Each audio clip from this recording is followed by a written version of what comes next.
I'm Kadambri Raghukumar, and I've called Aotearoa, New Zealand home for about 15 years now. One of the many things that I love about this place is the thriving art scene. But in 2021, I want to get to know more artists who represent people like myself.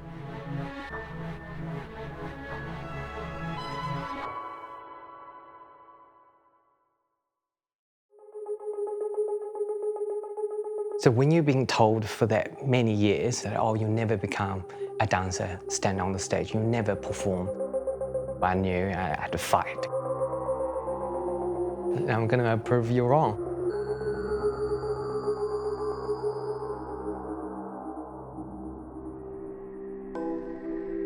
I'd heard enough about Shinji to know that he was no ordinary dancer or creative. When I got this chance to watch Shin at rehearsal, even if it meant watching him from the sidelines while he stretched and danced in a studio, I wasn't about to pass it up. Grew up in China in my hometown called Lanzhou. My parents, I grew up in the very typical working class family, so no one from my family does art. So no one interested in arts whatsoever. The arts wasn't even the subject we normally talk about. However, when I was 8 years old, school decided to starting these dance classes, and every weekend, if anyone would be interested, you could come to do a trial class. I think the teacher was meant to telling all the girls from the class, but somehow I just got those words in my mind and I was like, oh, that would be interesting. I knew that's something I wouldn't tell my parents, so I went for a trial class anyway with a couple of my classmates. Luckily, the tutor really liked me, so he allowed me to do 3 months free classes, and then get to the end of 3 months, he said, I really can't have you anymore. If you really want to continue dancing, you really should start paying. The first time I took mom to the dance class, and mom had to pay for it. Then my mom went to this dance teacher, and mom was like, you know, my son seems like he really wanted to dance, but I don't think that's a really good idea, that boys shouldn't dance. Oh, look at my son, he's got such small eyes and like a small nose, and I don't think his face even made to be a dancer. Because in her mind, a dancer needs to be tall and handsome, and you know, you have to have a certain look to be a dancer. And then after my mom left, the dance tutor was like, Xin, come to me. I was like, just wondering, is that your stepmom? That's my mom. I love her so much, and she didn't give up on me, and then paid for it. That classes continued for a couple of years, and I just danced part-time every weekend, and then get to the point of my dance teacher and said, I believe in you, I think you have a bit of a talent, and have you ever thought about it to pursue dancing as a career? And he said, if you would be interested, and I recommended you to audition for this dance school, it's called Beijing Dance Academy. And back then I was like, oh yes, I'd love to become a dancer. To get into the Beijing Dance Academy is extremely hard. And the year I auditioned, I remember there was around 8,000 kids auditioning for 90 spots. The moment I got in and I was told, you're here to be the best out of the best. We don't want the second, we don't want the good, we want the best out of the best. So therefore, all my classmates almost immediately become competition, because there's only one solo by the end of the year, and there's one of us can get that solo spot. So, from day one, I'm here to fight.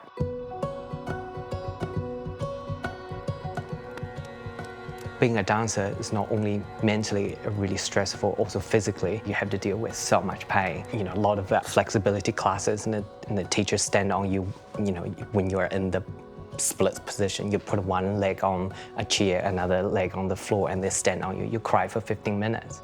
And obviously the discipline side didn't come with me, and from very early on age, they taught me how to be tough. The tutor there, they come from good heart. They try to help you, and they always tell you we're looking for stars. And obviously, because I'm short, I'm constantly being told you should graduate and find a job to teach. It's your career. That's what you should do, because I'm short and not a typical Class C dancer body shape. And that's how I kind of accepted, oh, that's gonna be my future. However, when I graduated, and there's a musical theater company from Japan that just somehow happened having an open audition in Beijing. Back then, I didn't even know what the musical theater was. So I went in and I got it. I offered a position on the spot. And then that's when everything changed. Most people don't care, but how could I blame? I suppose it changed in a way that Shin's still pretty amazed at, from nursing a bad knee injury to living in New Zealand. Coming from a rigid learning system, Shin was naturally attracted to a freer way of thinking after coming here. People are so creative here. People are so talented here. I think they made Kiwi contemporary dance very unique is because people are not afraid to express themselves. Dancing! When you look at where I trained from Beijing, so they're really strict at like the way to tell you what is beautiful, what is not. So there's a good and bad, right and wrong. But here, everything is possible. It's something about dance industry because we're physically so close to each other. You have to touch each other, you have to trust, and you have to be so accepting and, you know, kind of like let that person in. So therefore you create a lot of a deep connection with the people you work with.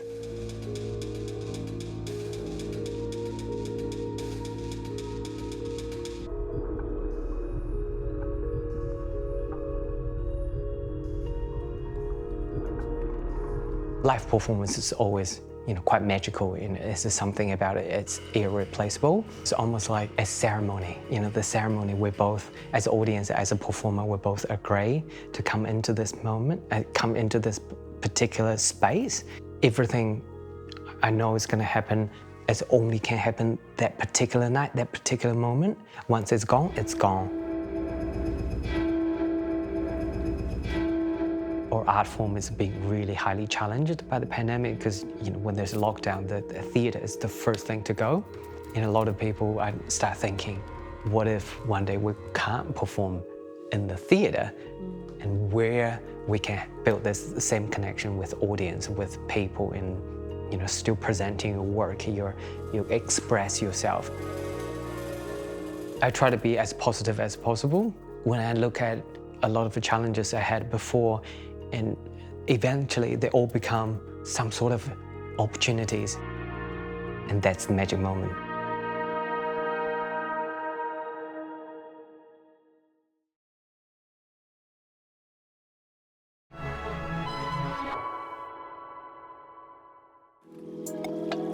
Judgment is something that I faced for a long time, that I've become thick-skinned to it. When I was a teenager, presenting myself as a dancer, people were like, oh, that's a very like low type of job.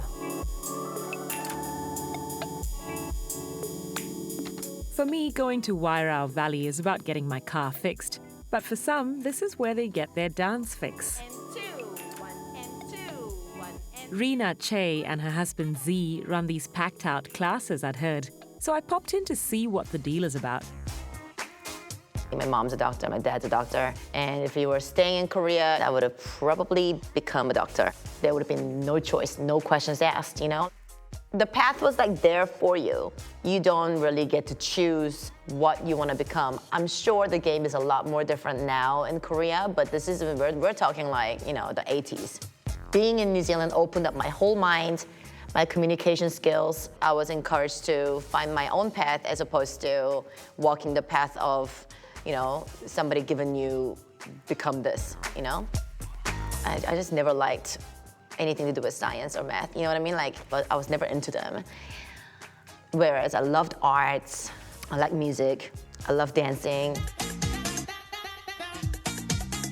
So other people saw the talent in me first before I could believe that this could have been my career. So like other choreographers that the school invited to come and, you know, put some kind of like number on us for a school production, whatever, they used to be like, hey, you're really good. Do you wanna, you know, do more shows with us like outside of school? And then I used to get paid for these shows and I'm like, can I be this? You know, can I do this for career? Just the fact that I was dancing as a Korean woman, throughout the Korean community, that was very looked down upon. So judgment from my teenage years was something that I was growing used to. That kind of like my like feisty, kind of like competitive mindset came from that. So that's when I started like asking questions if maybe this is my path. What were your mom and dad's reaction? Oh my God, no way. They thought I was crazy. They were like, you're joking, right? Like, they were laughing, and I was like, I'm not joking. And they're like, no, I think you're crazy. But, 2 years passed, 5 years, 10 years, 15 years later, I'm still dancing, and I'm still, working in this field. Now they're very glad because they see me, they see me living life, they see me happy, and how often do you see people like loving what they do and just really living and breathing every minute of their life?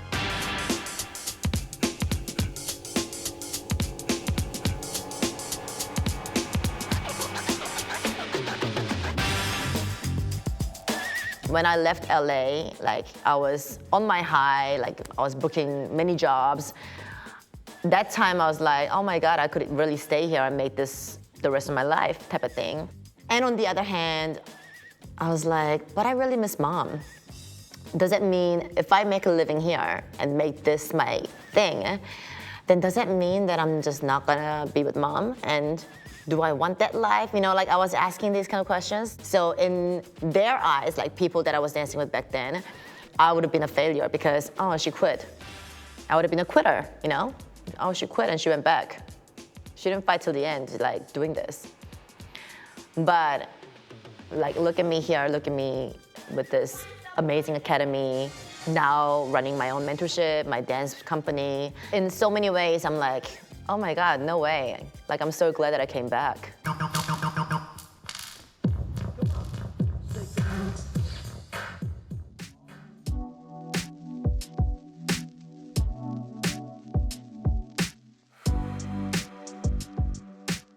In my mind, I always thought I'll always be dancing, but I never would have thought, here we are, some 30 plus years later, growing up here, with Rina and myself, own and run a dance studio and teaching the next generation. This is, a blessing, and it's definitely something we don't take for granted and appreciate every day. You guys find it hard to run a business together now that you've got a baby as well? I mean, does it make it that much more challenging? We don't find it hard because we both love to do both things. Running the business and looking after the baby. And we have amazing support from our parents, which is so helpful. Without them, we couldn't do it, You gonna make a dancer out of him or what? We'll definitely support what he wants to do, but he'll definitely know how to dance regardless. You love rice, eh? The studio's packed out on a winter's night, middle of the week. There's all sorts going on here, and I've kind of lost track of the styles that the couple teach. I said bye. I said bye. I said bye. So in our academy, we teach commercial forms of dance like choreography, heels, jazz funk, whilst teaching K-pop. We do K-pop girl bands, boy bands. We do singing, but our biggest focus, I think, is in street dance and foundations, where we teach hip-hop grooves, house, whacking, popping, locking, crump, breaking. But I keep telling them, dance is something that gives joy, very welcoming for everybody to take part in it. However, you need to know where these steps came from for you to really get a good understanding of your movement and be eventually a good dancer that you want to become. You can't just copy, mimic, copy and paste and hope for the best that you'll make it. It's not gonna happen like that. I care about my students, I want them to do well, but at the same time, that means I gotta be honest with them, dead honest with them in terms of my honest feedbacks and opinions on their progress. 2, 1 other way, 1. There are just so many reasons that attract different people to come here. But at the end of the day, I think what they gain out of this place is appreciation for dance in general.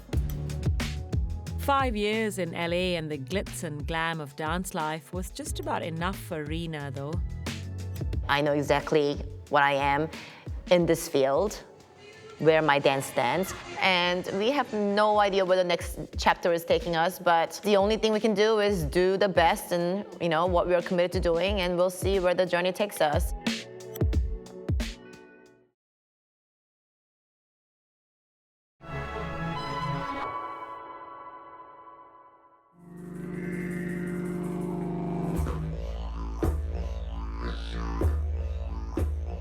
I am an artist, and I became a feminist much later. because I was also conditioned with the patriarchy that's around me in dance, in the upbringing and everything. And it's been a lot of unlearning for me. Now, under normal circumstances, I wouldn't think of Dunedin as a centre for anything Indian. But hearing about Swaroopa's practice drew me here to check out what she'd been doing to change how people see Indian dance, all the way in Dunedin. We're two of the most southern Indians in the southernmost part of New Zealand right now. Definitely, yes. I came here in 2010, and very few people from the Dunedin local community knew India has different dance forms and things like that. Most of them used to call me a Bollywood dancer because at that time they didn't know there were diverse art forms from India. The only thing that they knew about was Bollywood. It's been quite a long journey. People slowly started saying, okay, there is a different dance form too that's come from India, and this artist is doing something different. Now let's go and watch what it is about. It is a very complex history for Bharatanatyam, Mohiniyattam, and Kuchipudi. Most of these dance forms come from the traditional dancing communities, the community of women. These women were matrilineal families, and they dance as part of their profession, and they dance in courts, they dance in the temples. So there are different traditional communities doing that. So it's like a rite of passage for them. At that time, earlier days, they didn't marry. They were these rich, educated women who had freedom to do what they want. Then the colonials came in to India. They wanted to bring in the Devadasi Abolition Act, and the women are pushed into the kitchen. So they were told either you get married and have a good life, and then you can dance. But if you're not, you cannot dance.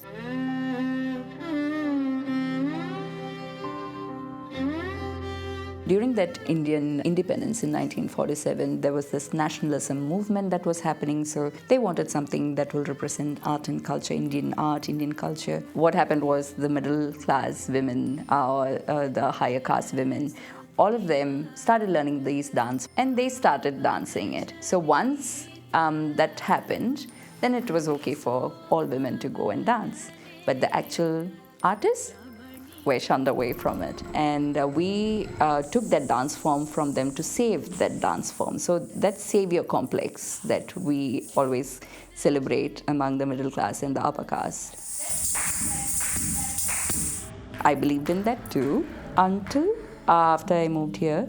That's when I started reading the actual history about it, and I was taken aback. So these are the women who actually practice these dance forms, and they are not allowed to dance, and we have actually appropriated it from them, and we are practicing it as part of Indian culture, whereas they are still not doing it. And most of the women from those families are still struggling. So the common theme for all of this is patriarchy. So from then on, it's been a journey trying to unlearn all of my patriarchal conditioning and looking into the feminist perspectives of these dance. And that's what I bring in through my dance productions with my kids. I teach them the traditional pieces because they have a right to learn all of that. And then later, it's up to them. But for me as an artist, I want to use this dance form to say the feminist perspectives, feminist stories, the women's stories, the violence that's around us. And most of the women don't talk about it much because there's no freedom to talk about it. 1, 2, 3. So slowly I started opening up to other ways of storytelling. So I wanted to do something, I didn't know how to do it because Bharatanatyam and Mohiniyattam and all of that are very elaborate, very colorful. People love it. But how do I bring their focus into their stories? So which means I have to slowly take away all of that one by one. And Mohiniyattam is a very feminine dance form from Kerala. I thought that was the perfect platform to say these stories.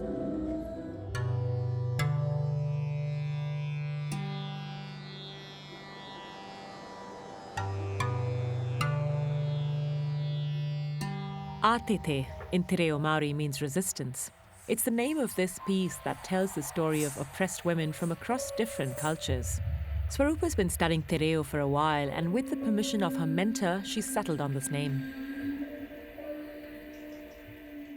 Aotearoa for me was a major step in my career as an artist. It was a very emotional process for me as an artist, and I could see that the audience were also moved at the same time with these stories.